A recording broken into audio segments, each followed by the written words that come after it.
Процесс интеграции Грузии в Европейский Союз приостановлен, заявил посол ЕС в республике Павел Герчинский. Он пояснил, что закон о прозрачности иностранного влияния явно является шагом назад. Также антизападная, антиевропейская риторика совершенно несовместима с декларируемой целью вступления в Евросоюз.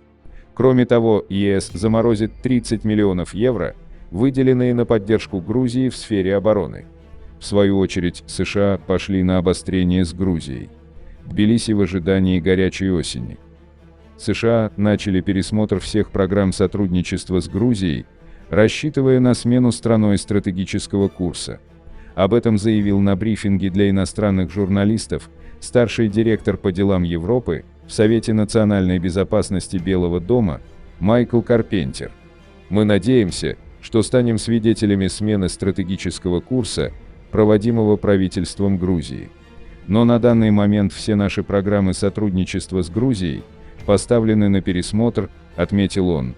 Напомним, что ранее Пентагон сообщил, что совместные учения вооруженных сил США и Грузии Noble Partner, запланированные на лето 2024 года, переносятся на неопределенный срок в связи с пересмотром стратегических отношений. Вместо этого американцы проведут военные учения с Арменией.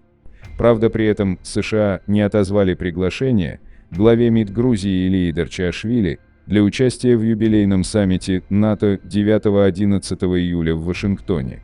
Отметим, что Арарат Мирзоян по приглашению Штатов уже находится в Вашингтоне и будет участвовать в саммите НАТО.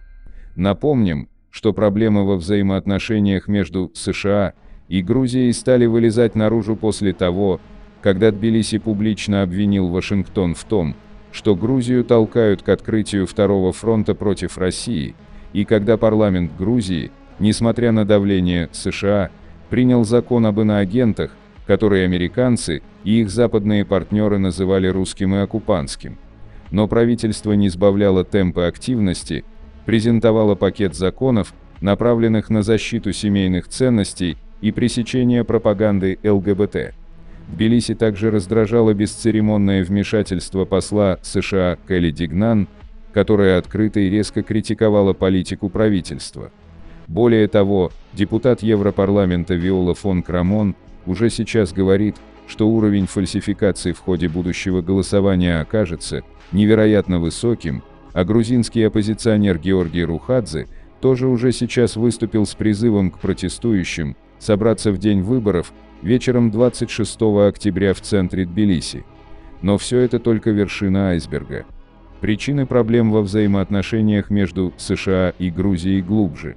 США и их западные партнеры обвиняют Грузию в пророссийском развороте, и для этого есть серьезные основания.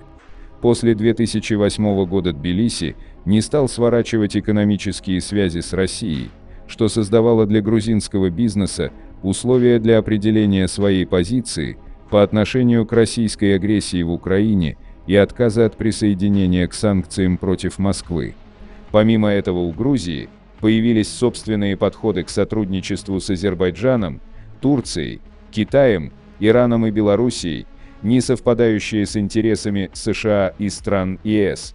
Словом, считать главной причиной охлаждения в отношениях между США и Грузией только законы об иноагентах или о пропаганде ЛГБТ – это упрощать ситуацию. Вашингтон делает ставку на то, что ему удастся разыграть в Грузии карту двухцветной внутриполитической повестки, столкнуть главных конкурентов, правящую партию «Грузинская мечта» и сторонников экс-президента Саакашвили, группирующихся вокруг единого национального движения, которое фактически возглавило Зурабишвили. Эти силы сойдутся в схватке на парламентских выборах в октябре 2024 года. При этом внешне может казаться, что речь идет о внутренних грузинских разборках, ведь грузинские власти не спешат отказаться от прозападного вектора. Но в действительности в ходе событий первичной является геополитика, так как роль Грузии в регионе заметно повышается. Правда, грузинский премьер Ираклий Кабахидзе, выступая 4 июля на приеме в американском посольстве по случаю Дня независимости США в Тбилиси, заявил, что американо-грузинские отношения нуждаются в перезагрузке, отметив, что это желание Тбилиси. Он также подчеркнул, что Грузия ждет ответных действий от США и дождался.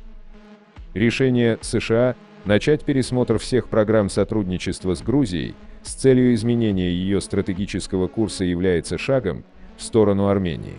Это происходит потому, что Иванишвили и его партия по непонятным причинам стремятся к полусоюзническим отношениям с Россией, которую многие считают террористической страной. Это создает возможность для Еревана стать главным партнером США на Южном Кавказе, а в более широком смысле на севере Ближнего Востока.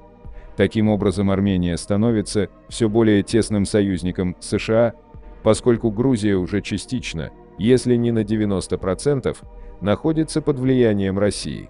Грузия отдаляется от ЕС и США, проводя деструктивную политику по отношению к ним.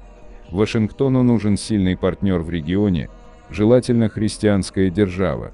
Для Армении это уникальная возможность, аналогичная той, которая была в начале 20 века.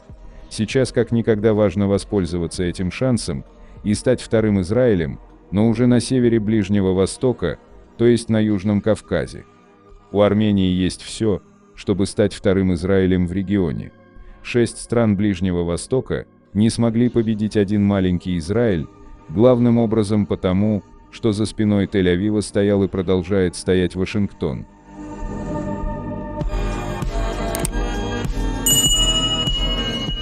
Такой визит не намечен. Назили Багдасарян ответила на слухи об участии премьер-министра в КОП-29.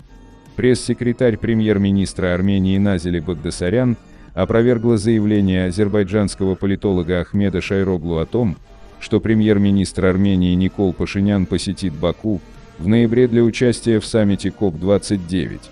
Назили Багдасарян ответила на вопрос Арменпресс относительно поста азербайджанского политолога. Азербайджанский политолог сообщил в своем X-микроблоге, что премьер-министр Армении Никол Пашинян примет участие в форуме КОП-29, который пройдет в Баку. Утверждена ли повестка дня премьер-министра?